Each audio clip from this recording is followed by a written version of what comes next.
የሉጣ ልጇን አባቴ አለችው ዜና የሉጣ ልቤን ገዛ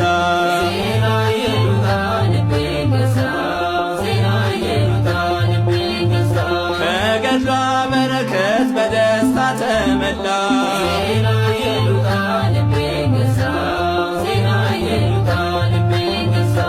ረሰይ ሰማዕቱ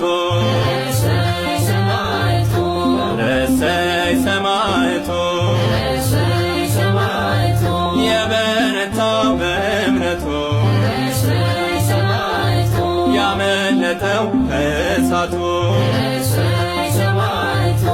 ረሰይ ሰማዕቷ